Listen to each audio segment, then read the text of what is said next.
we're planting today. We have lima bean. This is turning out to be a really nice ground cover that's also edible. And we have done some direct seeding in the food forest, but we want to supplement some of the more areas that are just the most open. Are they white or Christmas colored? Where we see exposed soil, that's where we want to be plugging in our beans. Nope, no These are wing beans, and wing beans really prefer a trellis, so we've brainstormed that it might be nicer to put them on the berms rather than in the beds. You'll see that our food forest system has a berm, a bed, and a basin before the next berm that goes down the hill. So on the berms, we have nitrogen-fixing trees that are going to stick around longer and would provide a nice trellis situation for wing beans.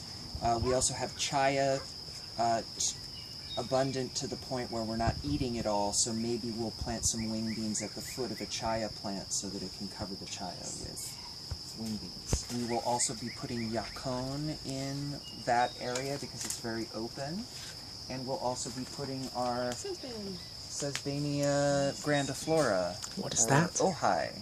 This produces a large edible flower that is often sauteed or pan-fried, I guess, or put into various Asian-like dishes. And it's also a superb medicinal plant, and I haven't really done the research, but apparently it's off the Richter scale, according to Michael Wise, in terms of its medicinal qualities. And we have, up at the very top of our food forest system, our very first bed is, we're trying to make more and more stock with Polynesian plants. And so we'll put the ava up there. This is a relative of mangosteen called imbe. Magnifera livingstoneae, Garcinia livingstoneae.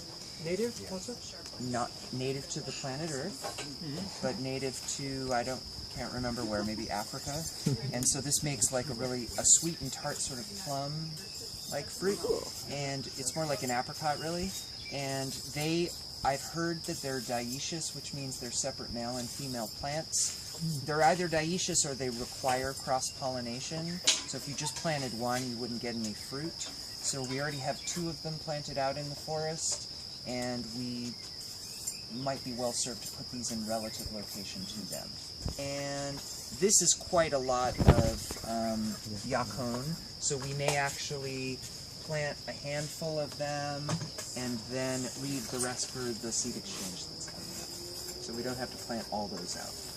Then we also have mango plum or Marion plum, and this is a relative of mango where you can actually eat the skin, and they're big and they're really yummy. I collected the seed in Thailand last April, and they're ready to go in the ground. So that's a moringa. Thank you. It's pretty old. It's got a flower on it already. Yeah. And that's from a seedling. They're often grown. I'm sure it would grow if you put it in.